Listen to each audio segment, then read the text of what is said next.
Eu gosto de ler os clássicos gregos, assim como da história do Império Romano. E naquela época, lá atrás, primeiros registros da história, existia sim escravidão. Escravidão de atenienses contra espartanos, escravidão entre os povos asiáticos, escravidão entre as tribos africanas, escravidão das tribos indígenas umas com as outras, independente de raça sim, mas entre si.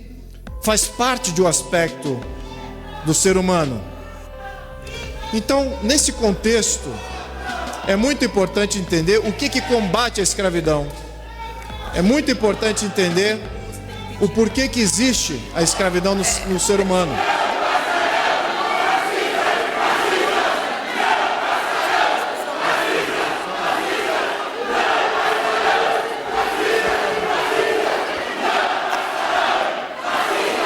Gostaria de terminar aqui minha fala, e não vai ser um término muito rápido, porque eu fui interrompido no meio, de que a natureza humana nos leva a esses grandes conflitos, nos leva a esses conflitos de escravizar o outro. Isso faz parte da nossa natureza, isso faz parte do ser humano. Como é que combatemos isso? Essa que é a grande questão. Como que saímos e combatemos a nossa própria natureza? Na evolução da humanidade, essa consciência já se desenvolveu. Como que isso foi feito? Iniciou-se, sim, imagine então, olhando para trás, 3, 4, 5 mil anos atrás, em que todos os povos, escravizavam uns aos outros. Em que momento isso começa a ser debelado? Começa a ser debelado quando existe sim pessoas com consciência de que escravidão não é bom. A consciência humana, essa combate a própria natureza humana. Essa sim que tem que ser valorizada. E a consciência humana, ela só brota no momento de paz. A paz, ela só existe, ela só é capaz de existir quando existe todo um contexto de paz. Uma cidade com ordem, com regras, com leis, com constituições. Aí sim, quando a paz social impera, a consciência brota. E dessa consciência vem, sim, a indignação com as diferenças. A indignação de opressor e oprimido. A luta contra o escravagismo começa quando a consciência é elevada, não quando a consciência é subalterna, está lutando aí por situações de sobrevivência. A consciência não brota quando se está em amargura, em deficiência grave de sobrevivência, se combatendo aí os elementos. Então, somente num sistema de paz e ordem, a consciência humana brota. E sim, a consciência contra o escravagismo brota. Isso começou na Grécia Antiga, 2000 anos antes de Cristo, até 1000 anos antes de Cristo, algumas cidades de Atenas, ao redor da Grécia Antiga, já haviam libertado, já haviam abandonado o escravagismo. Solon, em 700 anos antes de Cristo, havia decretado o fim da escravatura na Grécia Antiga. E por que ela não prevaleceu? Por que aquela escravatura que ele decretou ali não prevaleceu nos outros povos? Porque os outros povos sim eram dominados ainda por suas motivações não conscientes de busca de poder, busca de expansão ilimitada daquilo que eles acreditavam que ser a paz através da guerra, da expansão. Muito bem, no contexto moderno isso se perdeu completamente. Voltamos aqui a 2000 anos atrás. Estou fazendo uma regressão aqui histórica da questão de escravatura para chegar no momento atual. 2000 anos atrás, quando temos aí o povo egípcio escravizando o povo judeu, e a grande fuga que foi promovida ali com Moisés, a consciência sim do povo judeu de que aquela situação não era digna daquele povo. A luta sempre existiu pelo abolicionismo, diferentes povos, diferentes momentos da história. Acelerando a questão do ponto de vista do Brasil, quando que o abolicionismo cresce? Quando que o abolicionismo ganha força? É quando o Estado brasileiro é criado, quando existem leis e regramentos constitucionais, de acordo com a Constituição de 1824, que permite paz e ordem na terra. a consciência começa a se elevar, a indignação contra a escravatura começa a se elevar. Somente em condições de paz e ordem social, e sim, valores, sem dúvida. Lembrando aqui, voltando um pouquinho na história, se não fosse o cristianismo, não haveria libertação de escravos na Europa? Sim.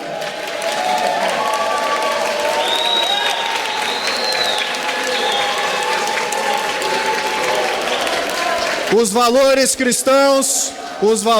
cristãos criaram sim o fim da escravatura nas tribos europeias. Deram um norte moral para as famílias fundadoras, sim, encabeçando os seus territórios, e nos seus territórios eles decretavam sim o fim da escravatura, porque aquilo não era moral, não era aceito pelo cristianismo. A influência, sim. Aqui vemos então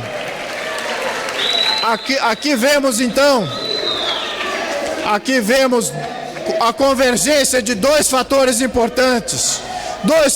importantes na história da humanidade. A criação do Estado, que domina a história, que domina as leis e as ordens.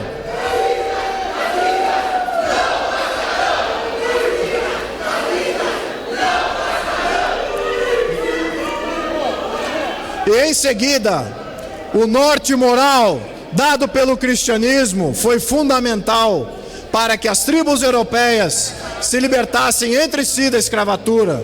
Claro, eles não promoviam a escravatura fora da Europa, isso não. Quem é que promoveu o fim da escravatura fora da Europa? A igreja. A igreja sim foi fundamental em acabar com a escravatura mundial.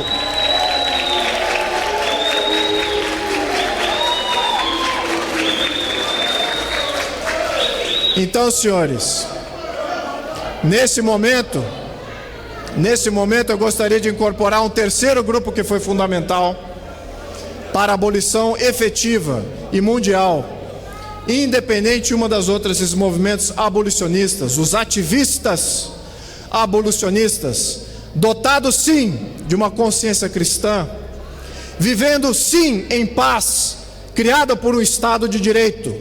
Esses sim em liberdade, conseguiram sim a mobilização necessária para fazer a escravatura se dissipar em toda a América Latina, toda a América do Norte, todos os países da África e Ásia.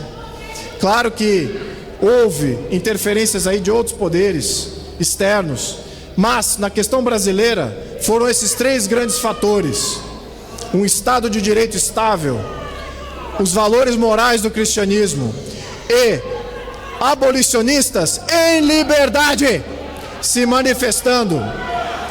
A princesa Isabel, ela teve a honra de estar junto com os abolicionistas nesse grande processo que mobilizou toda a sociedade brasileira. Ela era sim uma abolicionista, uma cidadã que não gostava do poder público, não gostava de exercer poder nenhum, e foi chamada 3 vezes para exercer esse poder, meio que a contragosto. Gostava assim de sua família, gostava assim de ficar em casa e educar seus filhos, e também se iluminar com os conhecimentos que existiam fora do Brasil. No entanto, quando foi chamada essa cidadã para fazer a coisa certa, o que foi que ela fez? E quais foram os valores que ela usou nas suas definições? Antes da Lei Áurea, ela já havia proposto lei do ventre livre. Foi a princesa Isabel junto com os abolicionistas da época. Numa segunda chance, sim, na terceira vez que ela ocupava o poder público, ela, junto com os abolicionistas, convocou um novo governo, um governo a favor do abolicionismo. E esse governo, sim, passou com ampla maioria nas duas casas, em Senado e em plenário. Houve amplo apoio popular para aquele ativismo que foi iniciado o que a princesa Isabel fazia parte, mas que foi iniciado, sim, no contexto político por ela. Naquele momento, sim, houve uma convergência sui generis entre poder público e vontade da população. Claro que os grupos de interesse não gostaram nada disso, os grandes escravagistas não gostaram nada disso.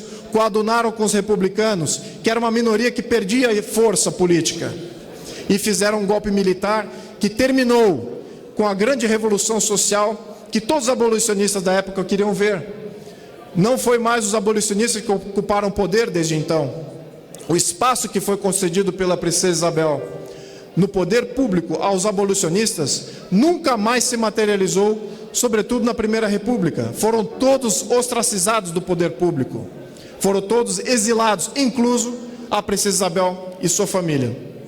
Senhores, poucos sabem da honra que é estar aqui nesse momento.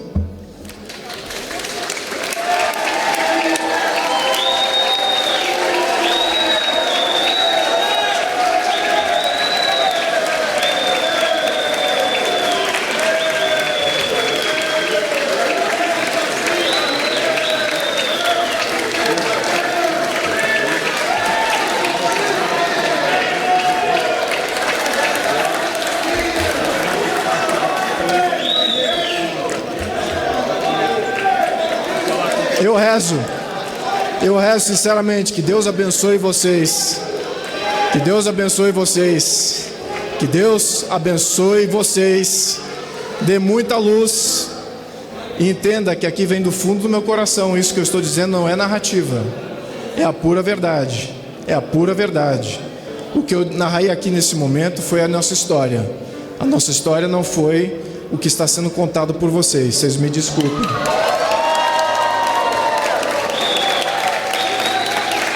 Eu espero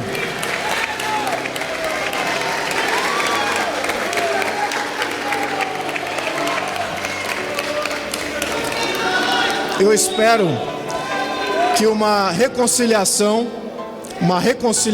com esse prumo histórico seja estabelecido, que nós consigamos ver a verdade e seguir a linha da verdade, que haja assim um reconhecimento deste momento. Eu gostaria de agradecer aos 100 mil paulistanos, mais de 100 mil paulistanos, paulistas do estado de São Paulo, que me colocaram neste momento, sabendo que eu não representava nenhuma causa local do estado de São Paulo, mas sim me contaram que representava sim um contexto nacional.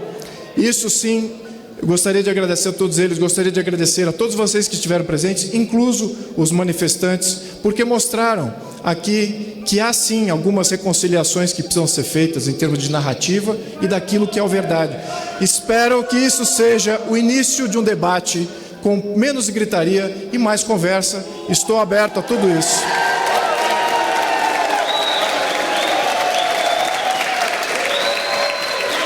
Senhores,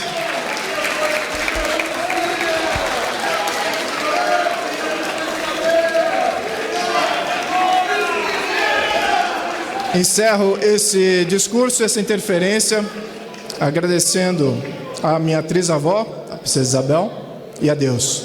Muito obrigado a todos vocês.